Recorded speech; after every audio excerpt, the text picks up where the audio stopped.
The following presentation is brought to you by the RELM Network.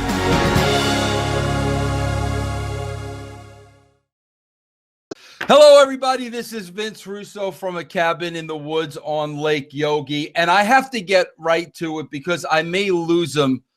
And he said, how many times, this is like the third time you're doing the show, how many times do we have to go through you hooking up with Google Hangout? I have to do the show 15 minutes early because I know it's going to take you 50. Are you getting stunad in your old age or what? No, it's not me. Every time I hit got it, the box comes up and it doesn't come on to get you. I can't control it. What box? What box? What box? There's a little square box that's got different sentences on it. I can't get rid of it. All right, but now, okay, but now you know you got to check that thing first. That's what you're not doing. Now you know you got to check that. You just told me to say, got it. You didn't tell me to say, I read all this instructions. You didn't tell me that. All right, so now you know you got to check.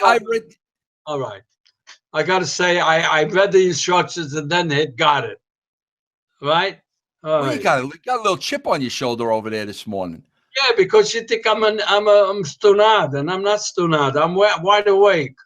All right, listen, now you claim that you wanted to come back on the show because you got all this dirt.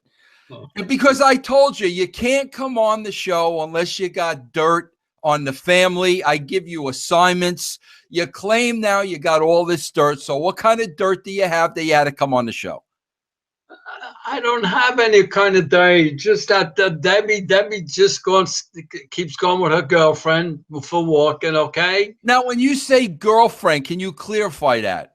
Yes, she used to work with her a long time at the University of Shands, okay? And she's very limited, this woman. Is there any hoo-hoo-ha-ha going on? No, there's no. I don't think there's no you-hoo-ha-ha, Vincent, okay? And that's it? That's all you got on the dirt front? That's all I got on the dirt front. Except that Debbie don't like to go to Chloe's house anymore because she don't like to mingle with Zach because she don't like Zach. Because Zach yells at the kids like a gavone, like a Mama Luke, right? Yeah, right. And he's a pain in the neck. And he's got a big head. You said once he had a very large head. Is that correct? You said he's got a large head, but it's only proportionate to him. He's a big guy. It's proportionate to his body.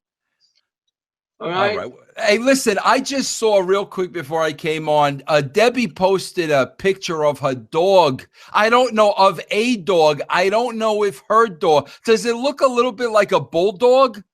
No, Vincent. It looks like a little white terrier. You know. So why is she just putting that you can't pick your nose on the screen? People are looking at you. I know, but it's running. You're a grown man. You can't be sticking tissues up your nose. You got people watching you, man. I'm sorry. It was just running, okay? Apologize to the people who had to watch that. Sorry, people. I'm sorry. I have a running nose in the morning.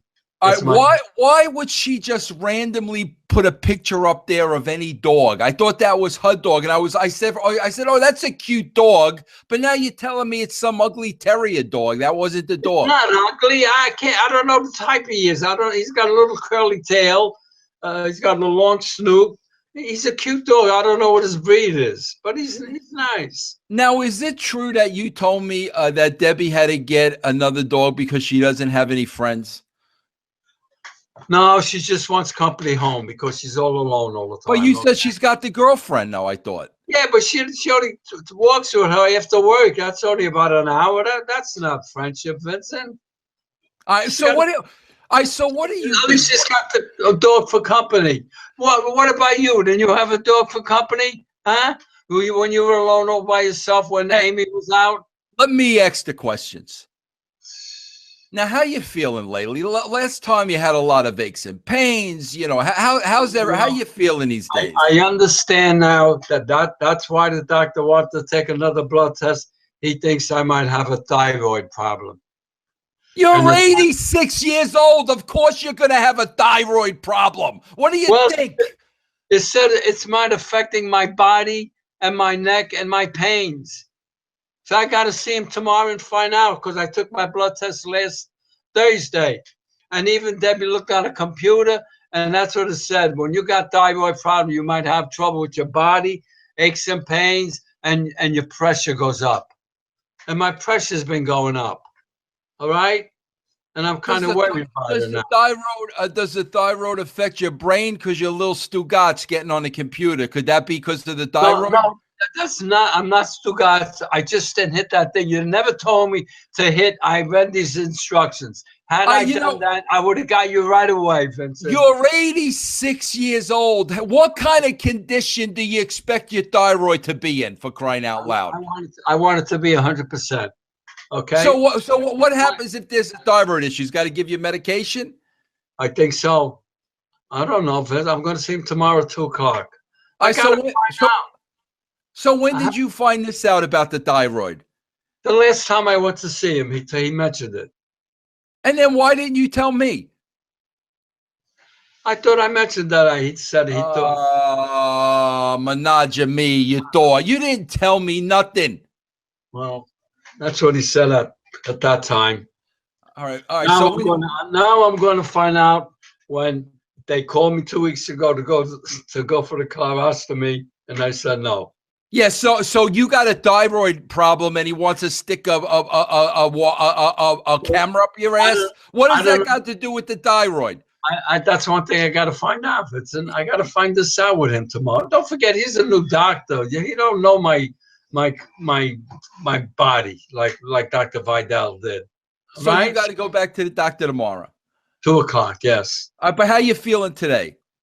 I feel good. But you told me when you went to the chiropractor and you said this large woman, she was a very large woman, you said, right? Yes, I did. You told me when she gave you to reach around, you felt better. Is that true? Yeah, it was getting better every time she gave me an adjustment. Now reach around. She gave you to reach around. She never gives me a reach around. I wouldn't allow anybody to reach around me, Vincent. I'm not a homo. All right. Wait, you said she's a woman. How are you a homo if she gives you a reach around? I called up the chiropractor. I don't know I was getting a woman. I just called the number in the phone book, okay? And she's very, very good. She did a good job. My pain in the neck is almost all gone. All right? But did she give you the reach around?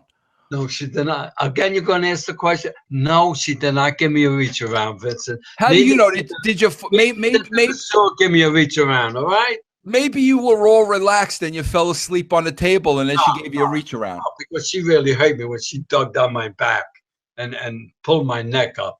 I couldn't fall asleep. Impossible. Now, was this woman a Bhutan? You got a vivid imagination. Was this woman a Bhutan? Vincent, stop saying a Bhutan, because people on the air do not know what a Bhutan is. If they knew, then they think that you're out of your mind, okay? All right. Can I talk about something else? Because you come on here and everything like you're the internet darling. Everybody, bring your father on the show. Bring your father on the show. They think you're this great guy because they don't know everything. And I think now I have to peel back the onion. And I think I got to share, I got to reveal the real you so people know, because this is all a work. What was it you were asking me the other day between a work and a shoot? What was that all about again? I don't understand what a work and a shoot is in your field. First is the shoot, and then it's a program, a shoot and a work. I don't know. And a work. Yeah, I don't know the difference.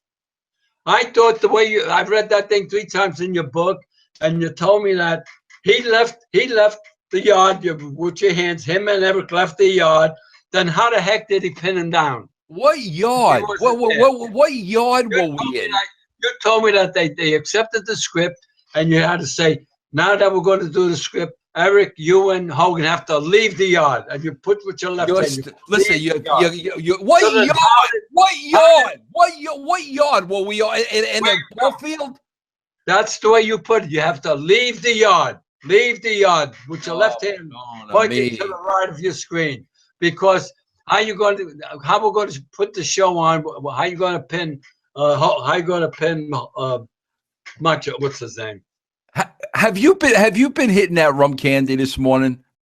This is Jeff Lane. We got more Vince and his dad coming right up. Just want to let everybody know these are the videos that our VIP members of russosbrand.com get 5 days a week, and they get these videos a day before they air the audio on Podcast 1. Our Lions, Tigers, Bears, and Disco show, they get 3 days earlier. They get that on Friday, and then it airs on Podcast 1 the following Monday.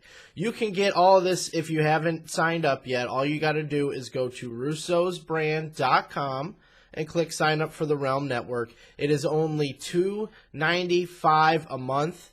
That's like 74 cents a week. You get 20 video shows a month. You get one every day, Monday through Friday, with Vince, with any guests that he has on. And yes, even Glenn Gilberti.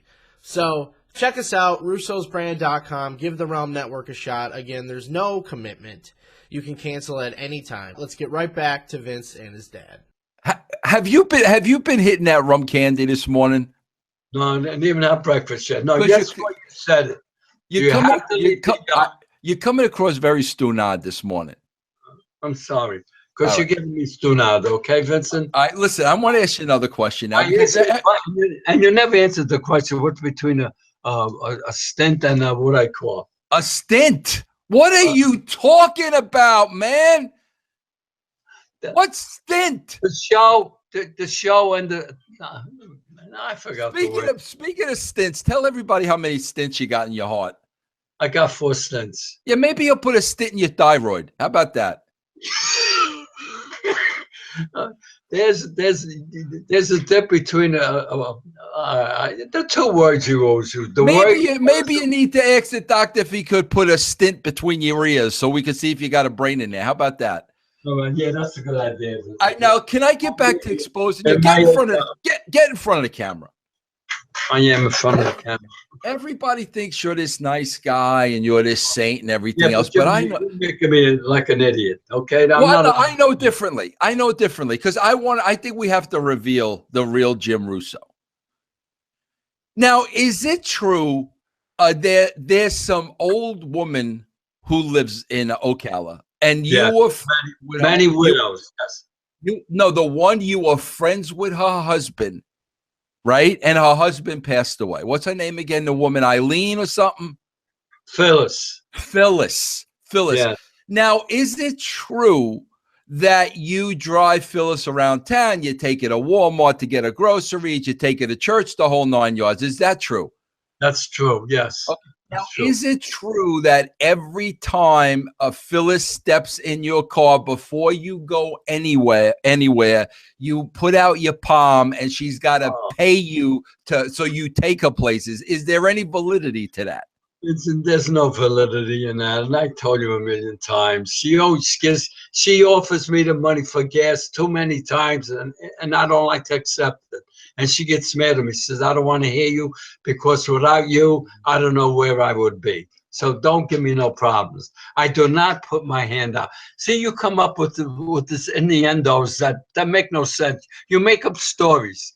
I guess that's the story of your life. Now, how do you know she's not giving you money for other things? Like maybe she's looking for the hoo-hoo-ha-ha. How about that? Have you considered that? Vincent, the woman is 92 years old, Vincent, 88 years old. She's about 100 pounds, Vincent.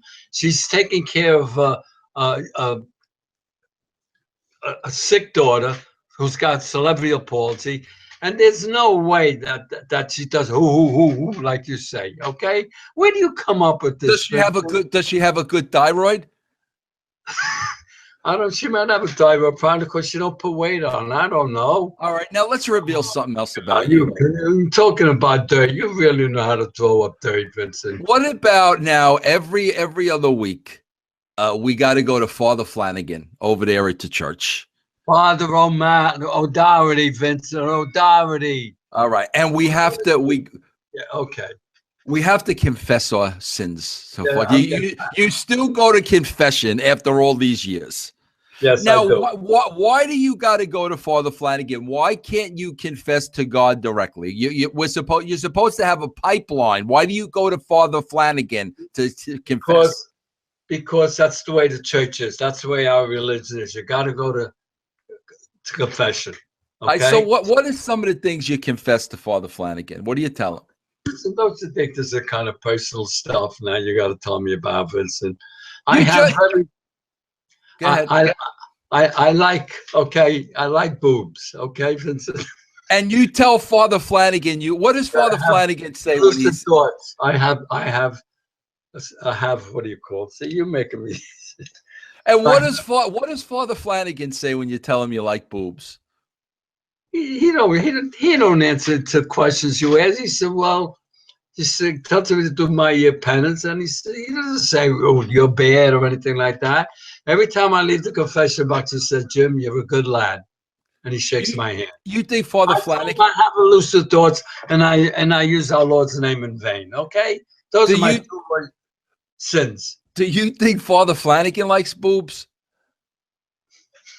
Have you ever asked him? That? No, I would never ask a priest that, Vincent. Where do you come up with this stuff? All right, now we got to talk about something else, because the listeners were very concerned last time they heard you on the show, because I exposed a little bit the relationship between you and your male friend. And a lot of people are worried about that this guy may be, trying to, lure you with candies. Maybe he's trying to steer you down a wrong path. What's going on with that, with that relationship? And have you told Father Flanagan about that relationship? Vincent, he's a friend of mine. I did work for him 2 times. He invited me to dinner twice. And now he invited me to go to corned beef and cabbage on St. Patty's Day. He's a fellow Catholic friend of mine, and I just met him 2 months ago when I did some weeding for him. That's all it is, Vincent, okay? Can't you put that across with the people and not make too much of it? Why do you have to make everything that's not so? Because it's very suspect. It's very suspect. That's why.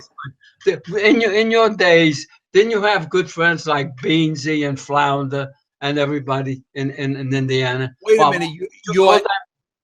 You're 86 years old and you have a male caller. I'm concerned about that. He's a friend. He's not a male. Don't mention it like a male caller. A male caller sounds like he's one of these, who, like a.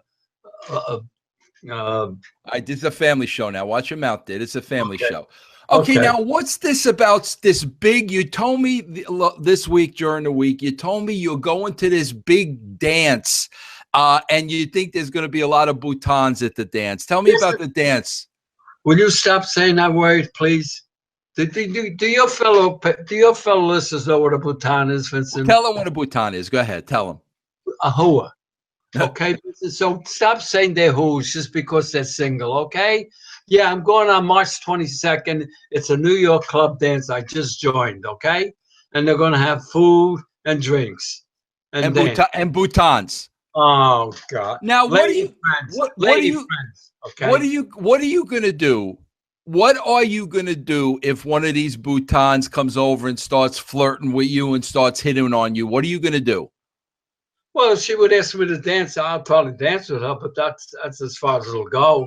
But what happens if she's looking for more than a dance? Well, Vincent, I don't have anything in the tank, okay? So there's nothing else in the tank, all right? Now, would you tell the bouton that up front, or would you No. As far as if we ever got any further than that, like her inviting me to the home, or she starts getting a little who.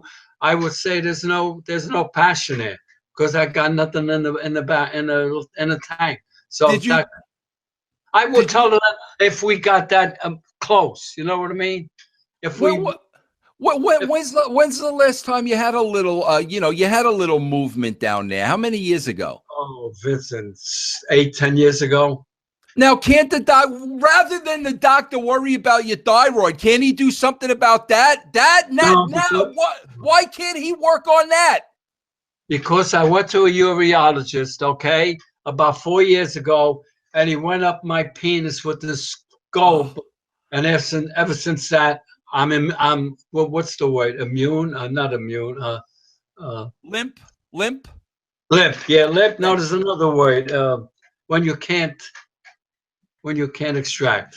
What do you call that? It's I don't go right. Listen, you get a little graphic for me. Relax over there, okay? Now you mean to tell me up to that point you were okay, and then he did that procedure, and that was the end of it? Is that what you're saying? That's right. In other words, instead of the sperm coming out, it goes back into my Yeah, groin. because you know why? Why? Because your sperm's stunad. Your sperm is stunad like you. That's what do you expect? Vincent, let me ask you a question. Do you think these people want to hear this thing about sperm and stuff? I mean, I think it's sick. I really think. First of all, hold the phone. First of all, you brought up the sperm. I did not bring up sperm. All I said is what's going to happen if one of those boutons starts rubbing on you and this and that. All of a sudden, you're talking about sperm and wires up your ding dong. You brought that up. Yeah, because you're saying suppose that she starts flirting with you, and would you tell her what the problem is? And I says yes. That's why I won't go any further. But why would you say something? Maybe like miracles can happen, like the 69 Mets. Why wouldn't you let the Bhutan try to work it? Maybe something would happen. No. Because then I'll be committing adultery, okay? And then what are you talking about, adultery? You're a widowed man. What adultery? I know. That's still adultery. She's adultery because of your male friend? Is that what you're talking about? No, because she's a widow. She's a widow, and I'm a widow, and that's adultery. I mean, you forgot your religion, you know? What are you talking about? Adultery. That's not adultery. If I had to do something, I would have to marry her, Vincent, okay? And I'm not going to. So you've lost your marbles. You've lost your marbles. You're making me lose my marbles, Vincent. So then, what are you going to do if a nice, attractive Bhutan starts flirting with you? You're going to say, no, thank you? Okay, explain to me what you mean by flirting. All right. Or sexually. Tell me. Okay. Watch your language. This is a family show. Okay. Say you go out, okay, and you and one of your friends, you sit at a table and some Bhutan comes and sits next to you, all right? I'm giving you a hypothetical situation now. You're talking to the Bhutan, you're having a nice conversation. She starts rubbing your leg under the table. Rubbing your leg, your thigh under the table. What do you say? What happens at that point? I say, stop. I don't want any of that stuff. I say stop. That's not okay. That's see not that, but when you tell me that, now it goes back to the male caller. You see what I mean? Now, are you not attracted to women anymore now? How do you come up with this stuff now? If I don't want to fool around with a woman, why would I want to fool out with a male? Because you just said to me you confessed to Father Flanagan your love of boobs. Yeah, but that's now wait, let me finish. Now you got some Bhutan rubbing on your leg and you're going to say no thank you? That's right. Exactly. Right. I don't want part of it. No. I say no. Why wouldn't I? So then what's the point of going to this dance? What are you looking for at this dance? Company and entertainment. That's all. Company and fun. That's all. What's your idea of fun as an 86-year-old man with a thyroid problem? What's the idea of fun? Yeah, it's you're just thinking of pleasant things and enjoying your life, dancing or talking, have a conversation. You're gonna hit the hooch. You're gonna hit the hooch. Well, I don't know about that. I haven't had a scotch in over 10 years. I don't know if I should buy a bottle because that's what I like, or else I'll bring a bottle of wine. When's the last time you got drunk? 1951. Oh yeah, I'm gonna see again now. You're not telling the truth again. Why am I not telling the truth? You see, you're making me expose you now. You're saying the last time you got drunk was 1951, right? That's correct. Okay, good. All right, good. Let's start there because you say I make up stories and I embellish things and I do all this, right? Yeah. Do you mean to tell me when we were in our backyard in Farmingville, Long Island? Yeah.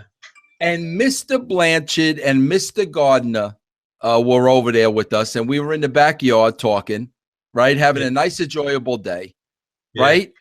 and you made the decision to take off your clothes and streak around the backyard, you were not drunk. So No, we didn't have any drinks. All we used to have together was coffee, Vincent. I wasn't drunk. So you were totally straight when you decided to take off your clothes and run naked around a backyard. I wanted to see what it was like to streak, like everybody was doing. But it was in my own backyard. There were no lights, and it was dark, and I was not drunk. And you ran around the backyard, a grown man naked. Yes, that's correct. And then you wonder why I turned out the way I did. Well, you turned out fine, I think, except for with the vagina word. You turned out well. You turned out okay. So you have not gotten drunk since 1951. That's what, 66 years? That's correct. So what happened in 1951 that you got drunk? I went to a New Year's party. I started with rum cokes. Then I had scotch and water. Then I had orange blossoms. Then I had something else, and I was walking the walls. And I was sick for 3 days. And I had to leave my car where I went, and I couldn't play football for 3 days because I was so sick. I had the dry heaves for 3 days. I said, Russo, never, never, never again. Okay? And that was it. That was 1951. That's correct. I was single. Yes, I had a 31 Ford. And I parked it on Eastern Parkway in Brooklyn. I went to this party, and I drank everything you could think of. First at a bar, then at the party. And by the time I got home. Did you throw up? Did you throw up? Oh, did I throw up? The dry heaves, yeah. I got the dry heaves. That's the worst of dry heaves. Okay? So that's the end of that story, okay? Were you drunk? Were you drunk when you were walking around in a snowstorm with your bumper? No, I wasn't. You were not drunk. You were totally of mind when you were walking around with the bumper. Listen, it wasn't the bumper. It was my bug screen I was walking around. The bumper was still attached to the car. Why do you keep saying bumper, Vincent? You make up some stories, Vincent. No wonder you could write books. You know, you exaggerate everything, Vincent. It wasn't a bumper. I think it was a bumper, to be honest with you. I mean, that's my. What about when you weren't drunk when you would chuck Chiropractor into the mailbox? No, that wasn't me. That was you. You were so mean when we played ball. I don't know how a guy who's a good friend could try to hurt another friend like you did when we played two-hand touch. How could you do that?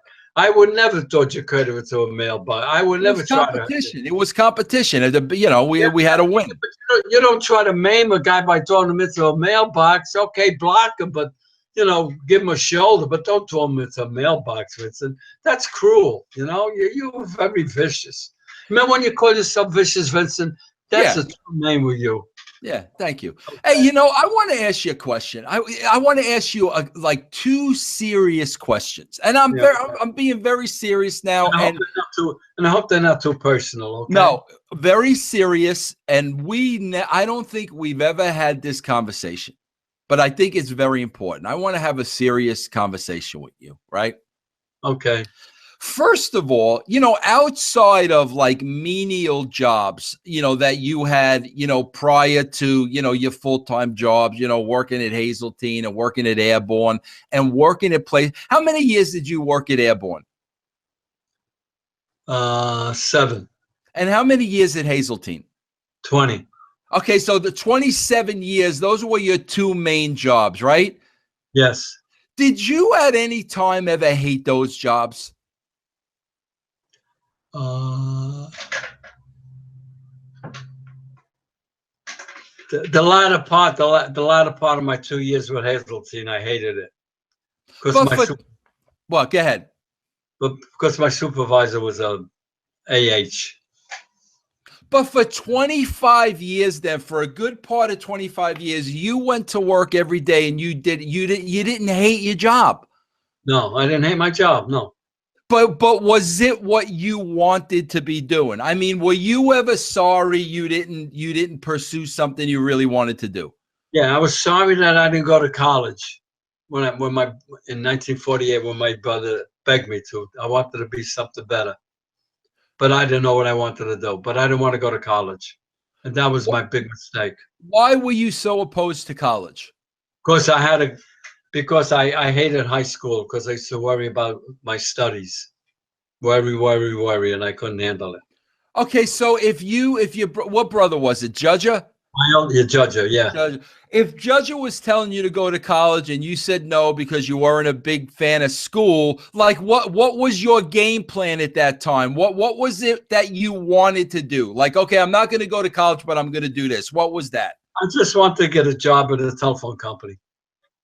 You know, whatever they had. So you basically wanted it. You really would have taken any job. You just didn't want to go to school. Yes. All right. Now, here's another thing that fascinates me about you a little bit, and I think this is very important. I'm asking you for a reason because I think there's a lot of people that listen to this show. I was in a business where there's a lot of very, very misguided people, and that's why I think this is important. That's why I'm asking you these questions. And tell me if I'm wrong, okay? I don't think that you were ever motivated or driven by money or success or a title or having a corner office. Were you ever motivated by any of those things? No. Why is that? Why everybody's motivated by money? They want to make more money. Making more money is going to make them happy. How come that was never a motivation of yours? Well, after being a shipping clerk for so many years, okay, and then I went to Sperry's, and I decided I wasn't making much money, okay? So I said the only way I probably could get a better job is if I go to college, okay?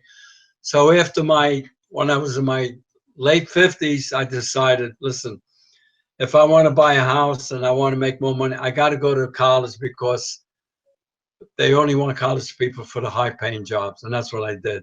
That's when I decided that it was time to go to college. Okay. Yeah, but you know what? Money, like, man, I don't need to tell you, money is such a motivating factor for a lot of people. And I found out firsthand, you could make $1 million a year. Money doesn't bring you happiness. But I just find it like that was never a motivation for you. Like, and I'm like, what? I'm just curious because I wish you know what it is, Dad? This is the God honest truth. My whole life, I never cared about money. I never cared about making more money. I had to make X amount of dollars. I never cared about any of that stuff. You know what my biggest fear was my entire life? I had a fear of not being able to support my family. I was always afraid that something was going to happen and I wasn't going to be able to financially support my family. I always had that fear for some reason. I don't know why, but I think you're so unique because so many people today are motivated by money. They think money's going to bring them happiness, but you were never like that, and you were always a happy guy. Why was that? Because because I had you in the family. We had food on the table. We had a roof over our head. I love to have you and go out with you, Mommy, and Debbie. And money never appeared to me. As long as I had enough money to pay my bills, take you kids out, shop, go on vacation, have a great dinner outside once in a while. That's all I wanted. Money. I mean, money. I had money, and I didn't worry about being a millionaire because it wasn't important to me. As long as I took care of the family, and I never was concerned that I never feared that I wouldn't be able to take care of you. I always felt confident that I could do that. Let me ask you something. When you worked at Airborne and Hazeltine and all that, were there ever a lot of politics involved in the job? Because I can't see you being in a situation where there's politics involved and you got to kiss somebody's backside to get ahead and you got to lie, cheat. You're not that guy, but there had to be politics in any workplace, no? Yeah, there were politics, but I wouldn't kiss anybody's ass. I just did my job and that was it. Let's say you just wanted to do, you just want to do the best job you possibly can. That's exactly right. Get my pay and get a raise once in a while. That's it. But I never was a kisser. Yeah. Okay. Now, I don't believe it. now, is it true that you used and you used to work overtime a lot too? I remember, you know, Hazelton. Every day, Yeah. up till 6 o'clock and then go to school every day and Saturdays. Every day you worked overtime. I remember that vividly. Okay, now Okay. let me ask you a question. Go ahead. Why would you work so hard like that, overtime, going to school, do this and that, and then you used to come home every Thursday? Payday was Thursday, right? Yes. Yeah, I remember that. Payday was Thursday. Yes, it was, Vincent. Why would you just hand the check over to mommy? And she squandered it. She squandered it. Why would you do that? Talk to me about that.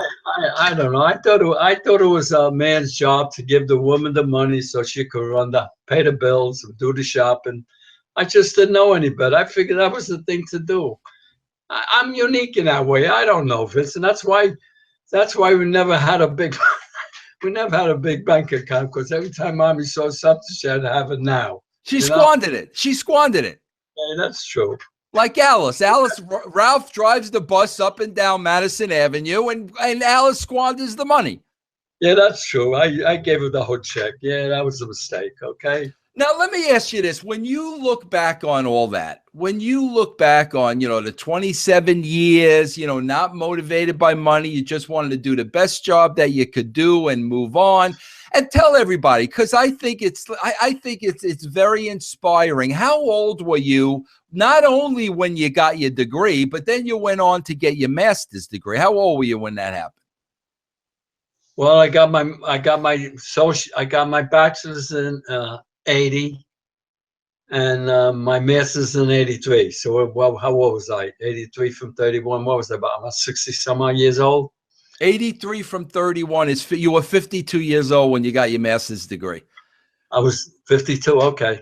Now I got to ask you. I got to ask you a question. I took an online course a couple of years ago, and like my mind, I could not retain information anymore. Like my mind was shot, and I took one course and I passed the course, but it was very difficult for me. How did you go to school at 52 years old? And what you were still able to get your master's degree? Your mind had to be, I mean, shot at that point, no? Well, no. Why would it have been shot? Because at 52 years old, you're not as sharp as you were at 22. Yeah, but you're not old. You know, 52 is not old. You still retain your mind and all stuff. Now, would you rather be of sound mind, or would you rather have the hoo-hoo ha-ha working if you had a choice? The hoo-hoo ha-ha. Yeah, you know, the who would you, if you had a choice, would you rather be of sound mind right now? Yeah. Or would you rather have the hoo-hoo ha-ha downstairs working? I would have a sound mind.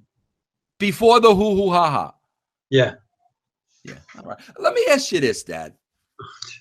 When you look back on all, do you have any regrets? Like what like you're an 86-year-old man with a thyroid problem and some kind of sperm problem. You shared that with everybody. I didn't even, you know, that was your choice. What do you have any regrets sitting there at 86 years old? No, not really, Vincent. I don't have any regrets. You had a very satisfying life. You seem to have been very satisfied with your whole life. Is that fair to say? Yes. Yeah. You never say, were there periods in your life that were very stressful for you, or you were under a lot of stress? Because if there were, I never noticed any. I don't know how somebody can sidestep like stress and depression. But you always seem to be happy-go-lucky. Am I right? Yes, that's right. But how? Like how? Everybody deals with, you know, stress and depression and problems and this and that. How do you go through a whole life happy-go-lucky you? I don't know, Vince. That's the way God made me. I don't know. It's because my mother was so darn kind and so lovable and all that, you know. It's just that I went to a job. I liked all the work I did. You know, I liked working with people, you know, doing things and that, you know. And I never had the stress. I guess maybe because I was confident in what I was doing and everything I did to the best of my ability. And I always got complimented by that, you know. Can I Whether, ask you? whether I was in the service or not, you know, it just, I can't explain why, Vincent. But It's you lived something. a very fulfilling life, right? Okay, so period. Okay, I'm happy about that. So No, so am I. No, I think that talks droves because there's so many people that are depressed and they're going through stress and they hate their job and they're worried about money and they're doing this and they're doing that. And you're sitting there 86 years old and you're as happy-go-lucky as you've ever been. well, that's the way I am. That's the way my mother taught me to be. She told me to respect people and be kind. That's it. That's the way my childhood was, Vincent. We had a share. Don't forget, we only had 6 kids, and we lived in one apartment. We had to have spaghetti every day, and my father and my mother had to go 2 miles to work every day, snow and sleet or snow. My father had a hard job. It just instilled me that I had to do the best I can when I grow up and treat my family and do the best I can for them and give them a lot more than I had. And I think you did. I think there's no question about it that you did. Okay. Well, you're tearing up over there. You're crying over there like a sissy man. You make you make What are you crying? What am I, Oprah now? And you're gonna what are you? choked up because I think of the old days. The old days make you choke up. I'll tell you what did make what you okay. You want me to bring you back to reality? Yeah. Okay. I bet you were a little stressed up when mom would start yelling at you and bite her own hand. That probably stressed you out. Why would a woman bite her own hand in the middle of her age? You got an explanation for that? She got that from Granddaddy and the Sicilians. They said, "Oh, grandmother used to do that. The Sicilians used to do that." I don't know why, Vincent, but they blow my mind. Now listen, listen, there's a lot of guys, I mean, I think a lot of middle-aged guys listen to my show, 30 years old, 40 years old. And like I said, a lot of them deal with the money issues and stress, and I hate my job, and people are miserable. What kind of advice would you give people so they could relieve themselves of all the stress and everything going on in the world and just be content and just be satisfied and just be happy? What kind of advice would you give people out there? I would say, as soon as you wake up and put your feet on the floor, you're blessed. Okay? And everything else will come along, and you just go a day at a time. You don't try to worry how much money you're going to make. You're not going to worry about what's going to do 2 years from now. You don't worry about 3 weeks from now. You worry about the present day, and you do the best you can, and God will take care of you. It'll simple as that. When you're in a hole with money, something happens. It always happened to me when I needed some money. Either I got a check from someplace or I got a job to do, and it works out. You just got to take it a day at a time. And once you get up in the morning, that's all you have to worry about. Don't worry about the stress of the day, because you don't know what the stress is going to be. You never know what tomorrow's going to bring you, and tomorrow doesn't know. You don't know what tomorrow will bring you. Today might be your last day. Okay, and you know what? Let's make one thing clear too. You know why you have no stress and no money problems and everything else like that too? Why? Because if you need a little bit more money, you just charge that Phyllis more money. You just say, Phyllis, listen, this is a $20 car ride, honey. This ain't right. $10 ain't getting you to Walmart. So she give you the $20 and you got no more money problems. Oh, Vincent, you slay me, Vincent. Helping the woman. I don't. You don't know Pat. Pat did. Her husband did a lot for me. The guy, he was always there for me. That's right. That's why you should drive her around for free, and you charge the woman. I don't charge her, Vincent. She puts it in my car, or she puts it in my shirt, and she don't want to hear anything. She won't even leave the car if I don't take it. All right. I don't want the money. What does it take a half a gallon of gas to go to Walmart? It's all local. I don't take it to Shands. I don't take it to Georgia or California. I just take a local. You got to help people, Vincent. You know, that's All right. where you got to be. All right. Gee, Relax. stop making Relax. Calm down. Calm down, fella. All right. Listen, what's on the agenda for today before I let you go? What's on today's docket? Well, I got to have breakfast first, and then I'm going to call a bowling alley, see if I could get a couple of games in. And now, what do you got? What do you got to call the bowling alley in advance to tell them to put the Yeah, bumpers well, up? So they put the bumpers up. You got to call them in advance.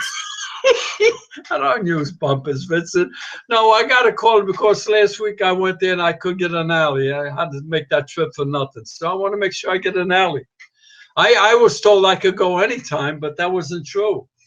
So I hear that Bhutanas hang out at the bowling alley. well, there's a lot of husbands and wives. I don't know of any single Bhutanas. I haven't seen any young chicks there. Most of them are my age, Vincent. Why do you always got to go? Why do you always have to think that way with me, Vincent? Listen, an 86-year-old man with a bad thyroid and his sperm going backwards, you can't be too picky. You know what I'm saying? I mean, between you and me, you can't be too picky. All right? Vincent, all I would want is companionship. That's all, period. All right? Just companionship. Then buy a bird, then, if you want companionship. Then buy what? To buy a bird. A bird? A bird is, you can't walk a bird, Vincent. You can't talk to a bird. What did I tell you about blowing your nose on the screen? I can't, Vincent. My nose runs in the morning. All right. Listen, that's enough of this nonsense. Listen, I enjoyed your words of wisdom today. I think you had some very important things to say. I think we got to look to our elderly that are still here and that is still happy. And like you said, I think the most important thing is we're not guaranteed tomorrow. Would you agree with that? Yes. Well, if we're not guaranteed tomorrow, then I think you need to find a Bhutana tonight. You know what I'm saying, Jim? So we can put that to bed once and for all, all right? Listen, do I have to go over this again? Never mind. All right, you know how to get out of this now, right? You know how to get off the computer? Yes, Vincent. Okay, you can get out now so I could read all my advertisements and everything like that. I just can't understand why any of your listeners would want to listen to this trivia stuff. It's trivia, you know. Well, all I know is the next time you come on this show, you better have dirt. I want dirt. I want to know what's going on. I want dirt. Even if you got to make it up, I want dirt. Okay. All right. Say goodbye. I love you, Vincent. Bye. I love you too. Goodbye. All right, everybody. There you have it. The words of wisdom of the great Jim Russo. And listen, man, I bring him on this show because we should listen to the elderly. We should listen to people that have been there and done that. My dad is 86 years old and absolutely happy, doesn't have a worry in the world, and he's been that way his entire life. And I'm going to say this as well. He's a God-loving man, and there's something to that. So I hope you enjoyed that conversation as much as I do. Listen, I'm going to tell you something, bro. If you don't understand that a conversation between a father and his son is more important and will be more useful to you than any freaking fake fight you can imagine, I don't know what to tell you. So if you don't like that, don't listen. I think it's important and I think it's poignant because you know why? One of these days, my dad isn't going to be here for me to have that conversation with him, as it goes for everybody out there. You know, I just lost my mother not long ago. I can't have a conversation with my mom anymore. So I'm going to take full advantage of when I have that opportunity because your parents are not here forever. And there's nobody more important in life than your parents. Let me tell you about TrueCar. When you're looking to buy a car, you want to make sure that you're getting real pricing on actual inventory. Unfortunately, a lot of times, this isn't the case. People configure cars online only later to find out they're not available on the lot, the old bait and switch. With TrueCar, you'll get real pricing on actual inventory. This is not pricing offered by TrueCar, but pricing from an actual dealer, and not just any dealer, but a TrueCar certified dealer. This is a carefully curated network of dealers committed to transparency and offering you a competitive market price.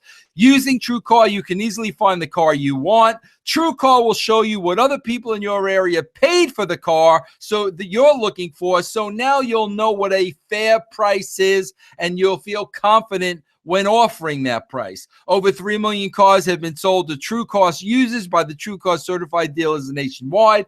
There are over 13,000 TrueCar certified dealers. You will work directly with one of them of your choice. They are more likely to give you a faster buying experience, and TrueCar users save an average of over $3,000 off the MSRP. So when you're ready to buy, visit TrueCar to enjoy a more confident car buying experience. Some features not available in all states. That's TrueCar.com. Also, remember to go to podcast1.com to find all the great sponsors of Vince Russo's The Brand. Because of them, I can bring you this show each week with limited ads and no additional cost to you. If you heard a sponsor that you want to try out or forgot a sponsor and want to see a list, you can access them by clicking on the Killer Deals button at podcast1.com and visiting the podcast1.com page. We only approve sponsors who make sense for our audience, and each of our sponsors are listed there with the banners linked to the promotional deal and the promos listed by the brands. Everything you need easily accessible in one place. So thanks to our sponsors, and thanks to all of you for supporting them. In addition, Vince Russo's The Brand is a participant in the Amazon Associates Program, an affiliated advertising program designated to provide a means for me to earn fees by linking to Amazon.com and affiliated sites. You can also link to Amazon at podcast1.com. That's it, everybody. Remember, check out ProWrestlingTees.com. Go to Russo'sBrand.com. Also, you can see all these shows on video. You can see my dad blowing his nose by just subscribing to the RELM Network, RELM Network.com. It's only $2.95 a month, 75 cents a week. You'll see all the shows on Podcast One a day earlier on video. Thanks for joining us, everybody. Remember, follow me at Twitter at the Vince Rowe, and I thank you for all your support. Take care, everybody.